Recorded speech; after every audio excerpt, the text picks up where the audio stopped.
سر سب سے پہلا میرا آج سوال یہ ہے کہ بجٹ کی گہما گہمی میں آپ کیا دیکھ رہے ہیں کہ یہ ہمارے ساتھ کیا ہو رہا ہے؟ جی شکریہ شہزاد صاحب ونس اگین. ایکچولی جو بجٹ تو آپ کو پتہ نہیں سر، ایک عام آدمی بھی اپنا گھر چلاتا ہے تو اس کو یہ اندازہ ہوتا ہے کہ میں نے کس ہیڈ میں کتنے پیسے رکھنے اور میرے اخراجات کے ہیں. تو ظاہر ہے جو گھر ہے تو ملک بھی ایک گھر کی مانندی ہوتا ہے انسان کے لیے. وہاں پہ 5 6 8 10 بندے رہتے ہیں، ادھر کروڑوں کے حساب سے لوگ رہتے ہیں. تو وہاں بھی بجٹ کی یہ ریکوائرمنٹ ہے کہ آپ نے اگلے سال آپ نے ریونیو کیا، مطلب آپ نے کمایا کتنا اور آپ کے خرچے کتنے ہیں. تو بدقسمتی سے یہ اس سال کی کہانی نہیں ہے، یہ سالہ سال ہی کی کہانی ہے پاکستان کی. آپ جب بھی، میں تو اکثر دیکھتا ہوں کہ کوئی بھی جب میں 80s میں ہم بچے تھے پھر جوان ہوئے تو جب بھی دیکھا تو پاکستان ایک نازک موڑ سے ہی گزر رہا ہے. تو وہی نازک موڑ آج بھی قائم دائم ہے، اور آپ کو اخباروں کے شیخ سرخیوں میں، ٹی وی کے شیخ سرخیوں میں آپ کو نظر آ رہا ہوگا کہ بجٹ اور اکانومی کے کیا حالات ہیں. اب جس طرح آپ کو پتہ ہے، آپ کی تو اکانومی پہ مجھ سے بہتر نظر ہے کہ جس ملک میں جو ٹیکس کلیکشن ہے اس کی مقدار اتنی ہو کہ وہ اپنے اخراجات یعنی ڈیلی اخراجات، مطلب باقی ڈیولپمنٹ تو بہت بڑی بات ہے کہ آپ نے کارخانے لگانے، انڈسٹریل کوریڈورز لگانے، آئی ٹی کے کوئی شہر قائم کرنے، یا ٹورزم پہ کچھ خرچہ کرنا ہے، وہ تو بات کی بات ہے، وہ تو ہم سے بہت دور ہیں وہ چیزیں. جو ہمارے کنکرنٹ اخراجات جس کو کہتے ہیں، کنکرنٹ ایکسپینڈیچرز، جس میں آپ کو ڈیفینس ہو گیا، آپ کے سرکاری ملازمین کی تنخواہیں ہو گئیں اور جوڈیشری کی تنخواہیں ہوگی، اس کے لیے بھی آپ کے پاس ٹیکس نہیں ہے. کیونکہ وہ جو ٹیکس آپ لیتے ہیں وہ بھی، خیر وہ ٹیکس کے فگر بھی اکثر آپ کو پتہ ہی ہو کہ فج ہوتے ہیں. ہمارے جو انٹرسٹ کے پیمنٹس ہیں وہ بھی فج ہوتے ہیں. لیکن اگر ہم جو حکومت پیش کرتے صرف اسی پہ جایا جائے، جو وہ بجٹ اور پارلیمنٹ میں جو فگر پیش کرتے ہیں، تو آپ دیکھیں کہ جو ٹیکس کلیکشن ہے وہ ہمارا کوئی 10 ٹریلین 9.5 ٹریلین اس کے رینج میں، اور ہمارا انٹرسٹ پیمنٹ بھی اتنا ہی ہے. تو اگر آپ ٹیکس سود کے مد میں دے رہے ہیں تو پھر تو آپ ملک تو ظاہر ہے باقی ملک تو آپ بوروئنگ سے کریں گے. سر اس میں دیکھیں، ہمارا 2017-18 میں ہمارے جو جنرل پبلک ایکسپینسز تھے جس میں انٹرسٹ بھی آتا ہے، جی وہ 2800-900 ارب کے قریب، یعنی 2.9 ٹریلین. پھر یہ اگلے سال 3 ٹریلین ہو گئے، لیکن آج یہ 13,000 ٹریلین ہے، یعنی کہ 51% اینول ایوریج انکریز ہے اس انٹرسٹ میں. اس میں بھی آپ نے کہا کہ فج ہوتے ہیں، بالکل اس کا میں آپ کو مثال دے دیتا ہوں کہ ہمارا ڈومیسٹک ڈیٹ ہے 44,000 بلین یعنی 44 ٹریلین. اس کو 25% ریٹ آف انٹرسٹ جو قائبر ہے اس سے ملٹیپلائی کریں تو 11,000 ٹریلین 11 ٹریلین بنتا ہے. اس میں فورن ڈیٹ کا انٹرسٹ ایڈ کر دیں تو یہ 14 ٹریلین بنتا ہے. لیکن گورنمنٹ یہ کہہ رہی ہے کہ ہم نے 9 ٹریلین انٹرسٹ دیا. تو یہ اتنا بڑا ڈفرنس ہے نا، کیا وجہ ہے کہ گورنمنٹ اس کو فج کر رہی ہے، چھپا رہی ہے؟ ایکچولی جب آپ کسی چیز کو سامنا نہیں کر سکتے تو آپ شتر مرغ کی طرح اپنی گردن جو ہے وہ ریت کے اندر دسا دیتے ہیں. تو وہ بھی ہماری گورنمنٹ بھی ہے، ان کو پتہ ہے کہ جو آلریڈی جنہوں نے پریزنٹ کیا ہے یہ بھی دکھانے کے لائق نہیں ہے. یعنی آپ جو فگر پوائنٹ آؤٹ کیے وہ تو پھر بہت ہی زیادہ ہیں. ایون جو انہوں نے پریزنٹ کیا، ہم چلیں یہ بھی مان لیتے ہیں کہ ہم ان کو ایک بینیفٹ آف دا ڈاؤٹ دے دیتے ہیں کہ ان کی نیت میں چلو کوئی شک نہیں، ان سے غلطی ہو گئی ہے شیئر کر، لیکن وہ بھی کوئی دکھانے کے لائق نہیں ہے نا. آپ باقی ممالک کے میں نے بجٹس دیکھے ہیں، خاص کر ہمسایہ ممالکوں کے، آپ دیکھیں ان کا جو ٹیکس کا جو ریونیو ہے وہ بھی انٹرسٹ لیتے ہیں. مطلب کوئی بھی ایسا ملک نہیں ہے دنیا میں جو کہ بوروئنگ نہ کرتا. وہ بات غلط ہے کہ ہم کہتے ہیں کہ بغیر بوروئنگ کی حکومتیں چلتی ہیں، لیکن ان کے اگر آپ ٹیکس کی پروپورشنیٹ دیکھیں تو جو ان کا جو ٹیکس ہے وہ ان کے ڈیفینس، ان کی تنخواہوں اور ان کے سرکاری مراد جتنے بھی، اور ان کا انٹرسٹ یعنی کور کرتا ہے، وہ ٹیکس اس کو کور کرتا ہے. پھر جب وہ ڈیولپمنٹ کرتے ہیں، مطلب روڈیں بناتے ہیں، ہائی ویز بناتے ہیں، یا کارخانے بناتے ہیں, انڈسٹریل کوریڈور, اس کے لیے وہ بوروئنگ کرتے ہیں, اور وہ بزنس سینس ہے, کیونکہ جب آپ اس کے لیے بوروئنگ کریں گے اور جب وہ پھر کچھ سال بعد ریٹرن دینا شروع کرے گا تو آپ اسی سے اس کی پیمنٹ ہوگی اس کی. سر اس میں جو ہم سایہ ملک انڈیا کی بات کرتے ہیں, اگر وہ انٹرسٹ چارج کرتا ہے تو انٹرسٹ انکم جو ہے وہ گورنمنٹ آف انڈیا کی ہے, کیونکہ سینٹرل بینک اور تمام بینک موسٹلی ان کے انڈر ان کے اپنے نیشنلائزڈ بینک ہے. جی بالکل. ہمارے پاکستان میں وہ اورنگ صاحب کی جیب میں جائیں گے, وہ باقی جو آنرز ہیں, جو بینکوں کے آنرز ہیں, وہ تمام انٹرسٹ انکم ان کی جیب میں جا رہی ہے. یہ فرق ہے بہت بڑا. ایک اس میں چھوٹا سا لطیفہ میں سمجھ رہا ہوں. جی بالکل بالکل. کہ ایک مسجد کا متولی ہے, وہ کہتا ہے کہ جی ہم نے ٹیکس لگانا ہے جو مسجد میں نماز پڑھنے آئے گا. اب یہ نمازی پریشان ہوتے ہیں کہ جی مسجد میں ہم نے نماز پڑھنی, اس پہ بھی ٹیکس لگا رہے ہیں. اس کے بعد وہ متولی کہتا ہے کہ جی 500 روپے پر نمازی ہوگا تو وہ نماز مسجد میں پڑھے گا. صحیح. اب پریشانی کا عالم ہے, نمازی پریشان ہے کہ جی 500 روپے دے کے نماز پڑھنا. اگلا سٹیپ آتا ہے, وہ مسجد کا متولی کہتا ہے کہ جی چونکہ میں 500 روپے آپ کو چارج کر رہا ہوں لیکن میری مسجد کا خرچہ زیادہ ہے تو اب آپ کو 1000 روپے دینا پڑے گا. اب ہم نے پوچھا کہ جی مسجد کا خرچہ کیا ہے, کہتے جی یہ جو میں نے 10 سٹاف ممبر رکھے ہوئے ہیں ان کی تنخواہیں بہت زیادہ ہیں. وہ خود ہی ان کی تنخواہیں بڑھاتا ہے, تنخواہیں بڑھا کے نمازیوں سے ٹیکس بڑھا دیتا ہے.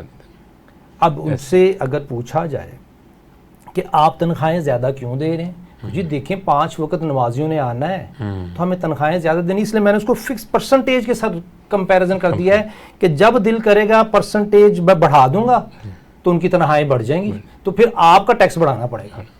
اس کو سر اس لطیفے کو میں لنک کرتا ہوں اپنے کائبر کے ساتھ. بڑا زبردست آپ نے کائبر یہ ہے کہ 25% کائبر ہے, میں نے خود ہی 25% کائبر کو مینیج کر کے اپنے خرچے 10,000 ارب سے بڑھا دیے.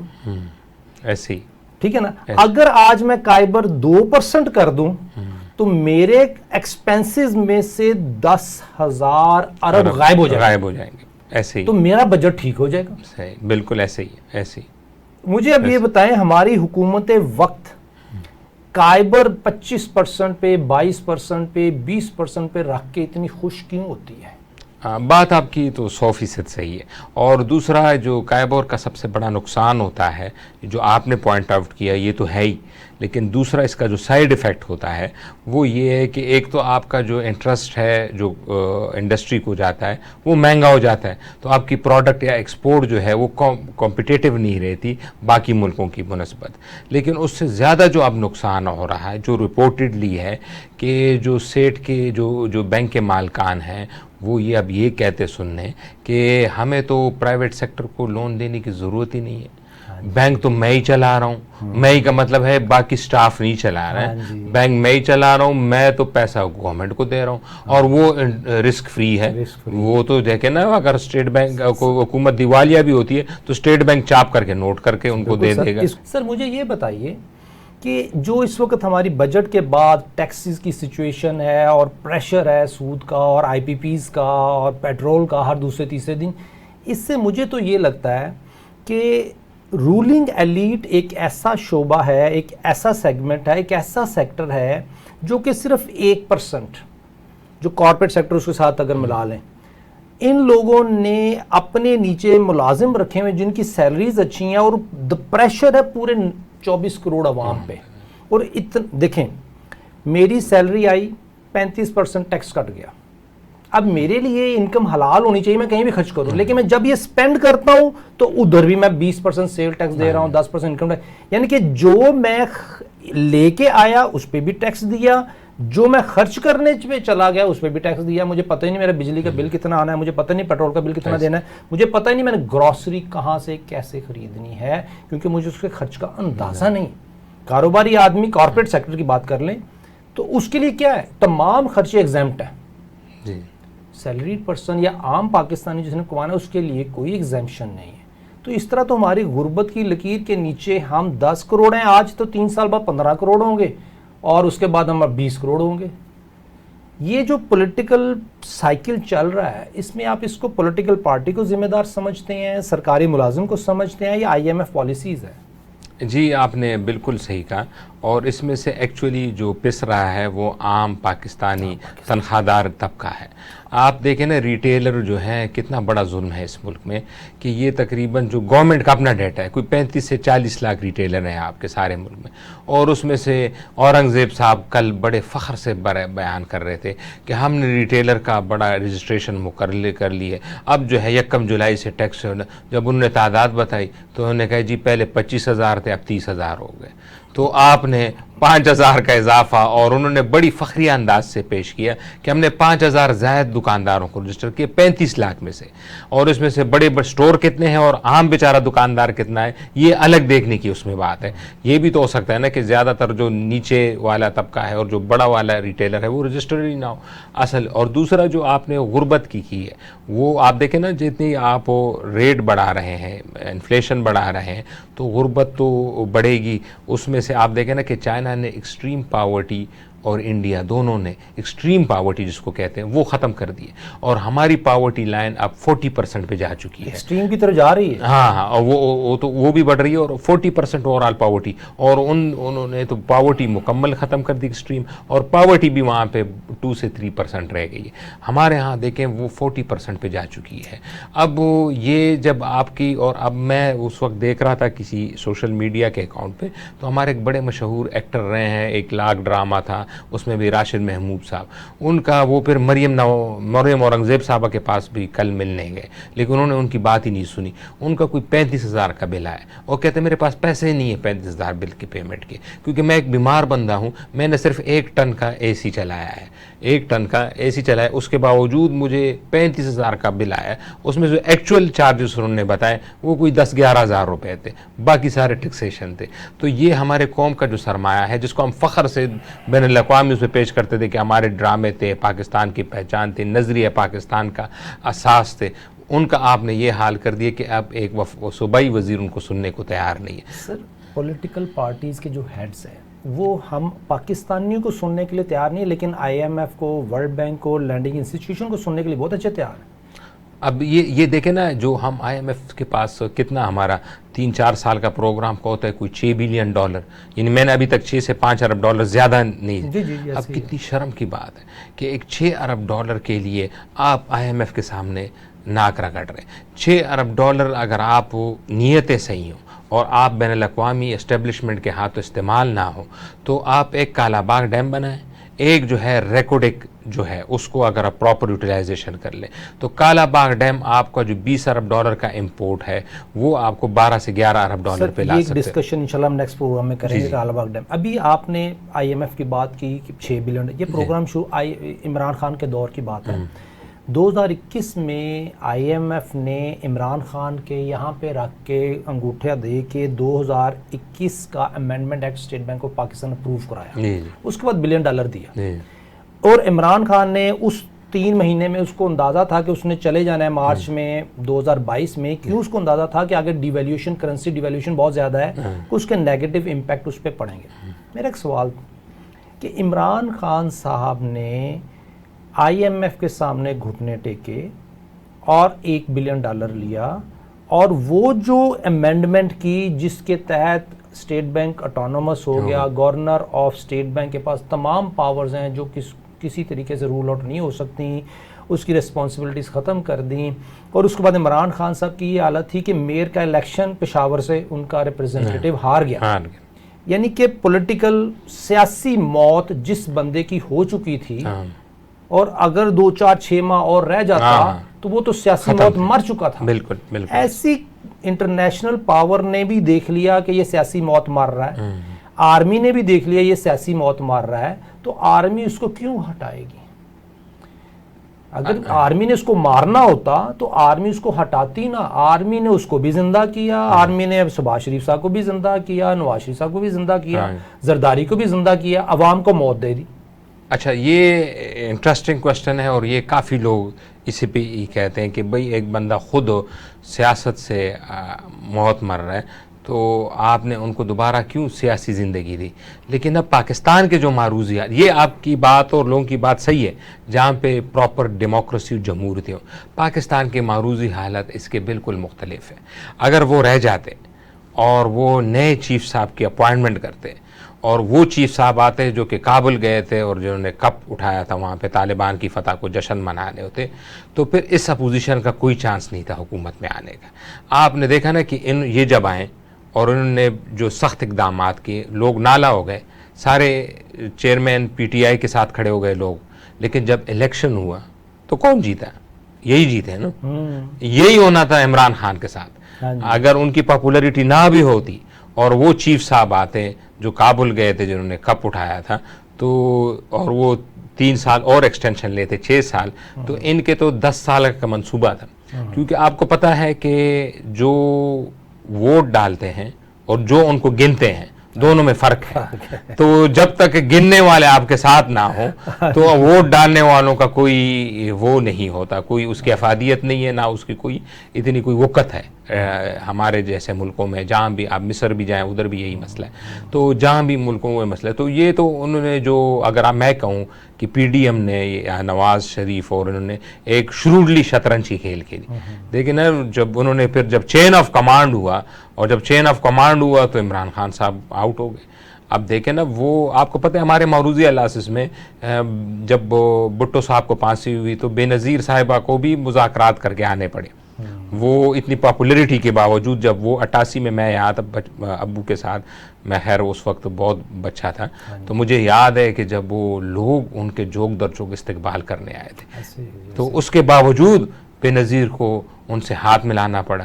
اور اس وقت کی chief of army staff Mirza Aslam Beg کو تمغہ جمہوریت دینا پڑا کہ انہوں نے جمہوریت کی بڑی خدمات کی، تب وہ اقتدار میں آئی. تو پاکستان کے معروضی حالات ایسے نہیں ہیں کہ صرف ووٹ کے ہی زور پہ آیا جائے اور ووٹ کے زور پہ نکالا جائے. اچھا سر، اس وقت جو چیف آف آرمی سٹاف ہیں عاصم صاحب، جی انہوں نے کاروباری لوگوں سے بہت سی میٹنگ کی 2023 کے چوتھے کوارٹر میں، 2024 میں شروع میں، اور کوشش کرتے رہے کسی طریقے سے اکانومی ڈگر کی طرف جانے کے لیے کاروباری لوگوں کے ساتھ ہم خیال ہو جائیں. اس میں انہوں نے ایس آئی ایف سی کو بھی پروموٹ کیا.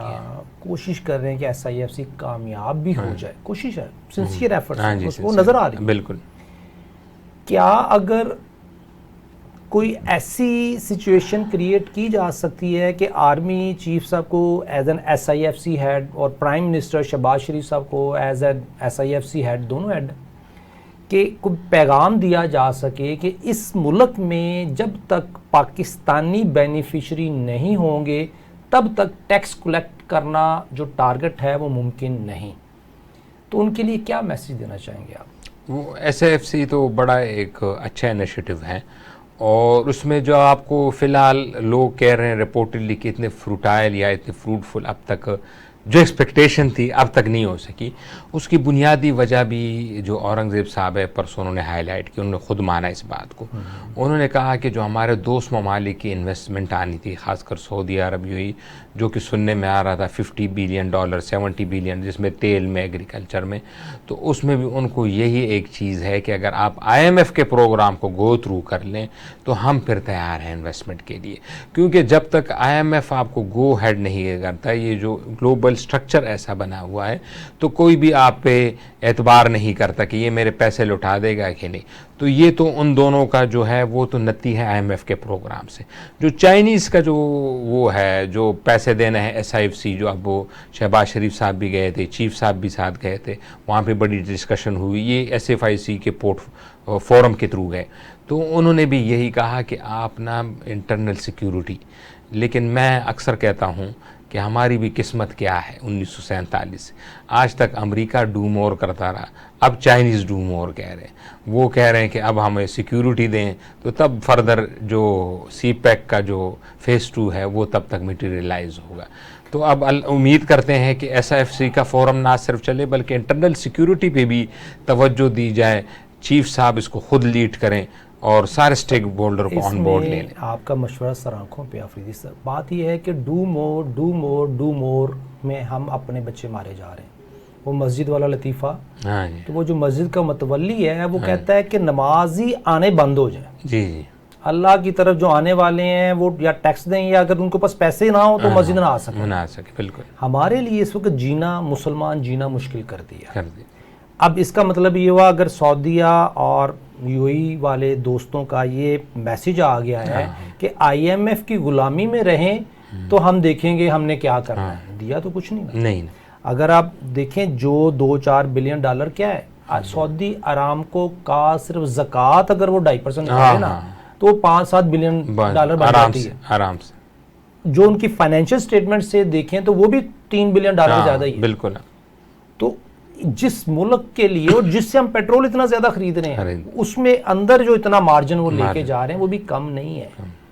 سو ہمارے IMF کے جو مسئلے مسائل ہیں جس میں ہم پھنس چکے ہیں اس میں اگر 3 روپے بجلی کا بل بڑھ جائے تو کتنے بلین پاکستانیوں کی جیب سے نکلتا ہے.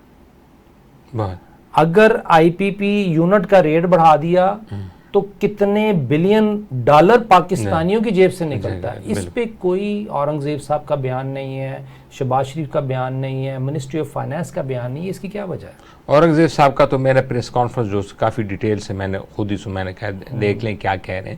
تو ان کا تو فوکس نہ ٹیکس ہی تھا کہ آپ نہ ٹیکس ہم نے بڑھانا ہے, چاہے وہ تنخواہ دار طبقے سے ہو چاہے وہ دوسرے. ان ٹیکس میں انہوں نے نہ ایگریکلچر کا ذکر نہیں کیا جو ہمارے بڑے بڑے جاگیردار ہیں جو اسمبلیوں میں بیٹھے, اور دوسرا جو انہوں نے پینشن کا بھی ذکر کیا, سرکاری ملازمین کی جو پینشن ختم کر رہے ہیں اور جس طرح پرائیویٹ سیکٹر میں پروویڈنٹ فنڈ ہے وہ تو کر دیے, لیکن ہماری آرمڈ فورسز پہ انہوں نے کہا کہ ان کو ہم ابھی نہیں کہہ رہے, ان کو ہم نے 1 سال کا وقت دے دیا ہے کہ وہ 1 سال میں سوچیں کہ انہوں نے کیا کرنا ہے.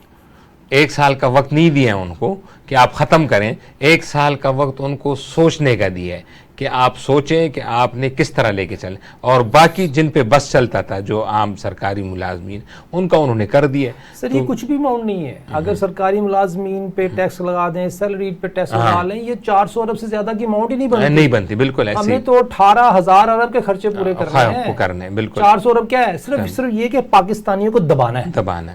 یہ دیکھیں یہ ایک انڈیکیشن ہے عاصم منیر صاحب کے لیے کہ ہم نے اگر آرمی کا بجٹ ختم کر دیا تو ہماری جو لائف لائن ہے وہ بھی کمپرومائز ہو جائے گی. اس لیے سب سے امپورٹنٹ یہ ہے کہ ہم پاکستانیوں کو بینیفیشری بنائیں پالیسیز میں تاکہ ہم کمائیں, ہماری انکم بڑھے تو ٹیکس لے لیں. لیکن یہ جو سودی لعنت ہے جس میں اللہ کے ساتھ جنگ میں ہے, عاصم منیر صاحب 200 بم لے ہیں, آئٹم بم لے ہیں, اللہ کے ساتھ جنگ میں جیت نہیں سکتے. شہباز شریف صاحب 200 نیک روحیں اپنے ساتھ مفتی تقی عثمانی جیسے ملا لیں, اللہ کے ساتھ جنگ میں جیت نہیں سکتے جب تک کہ منافقت پڑی ہوئی. اسلامک بینکنگ نے جو لبادہ اوڑا ہوا ہے اس منافقت میں بھی ہم سب اللہ کے ساتھ جنگ. سر یہ جو لائٹیں جل رہی ہیں یہ اسٹوڈیو میں بیٹھے ہیں اس میں بھی ہم بجلی کے بل میں سود دے رہے ہیں. ہم اللہ رسول کی بات کر رہے ہیں, سود دے رہے ہیں. مسجد میں نماز پڑھ رہے ہیں, سودی ہوائیوں پر چل رہی ہیں, سودی اے سی چل رہے ہیں. اللہ کے ساتھ جنگ میں کوئی جرنل دنیا کا باہر نہیں آ سکتا. اس کے لیے ان کو SIFC کی پالیسی کمپلیٹ کرنی پڑے گی تاکہ وہ لوپ ہولز جو IMF یا جو باہر کے دوست ان کے کنسرن ہے وہ ختم ہو. جو آپ نے بات کی تھی کارپوریٹ سیکٹر میں جب کاروباری میں جوائنٹ وینچر یا مشارکہ یا انٹرسٹ بیس اور پروجیکٹ کور کر رہا ہوتا ہے, لیکن جو عام فہم ایک کی جیب سے رولنگ ایلیٹ میں سے پیسے نکال پبلک سے نکال کے دوسری کی جیب میں جا کیومولیٹ ہو گئے اوپر ٹاپ لیول پہ اکٹھے ہو رہے ہیں. ایسے ہم پاکستان کیسے ترقی کر سکتے ہیں؟ اور دوسرا سر اس میں جو ہے آپ نے جو بجٹ کا ذکر کیا کہ 18,000 ہم کیسے پورا کریں گے, تو سونے پہ سہاگا یہ ہے کہ جو 17-18 ہزار ریونیو آ جاتا ہے جس میں 10,000 مین ٹیکس ہے اور باقی 8,000 باروں گے, اس میں سے بھی 8,000 ارب ہم صوبوں کو دے دیتے ہیں. اچھا صوبے ماشاءاللہ سونے پہ سہاگا کہ ان سے تو میرے خیال میں ایکسائز سے بھی ٹیکس کلیکشن نہیں ہوتی. آپ کا کچھ سوال ہو تو ہم سے رابطہ کیجئے انشاءاللہ تعالی. ہم آپ سے بات کرتے ہیں اگلے پروگرام میں. ہمیں اجازت دیجئے. اللہ حافظ.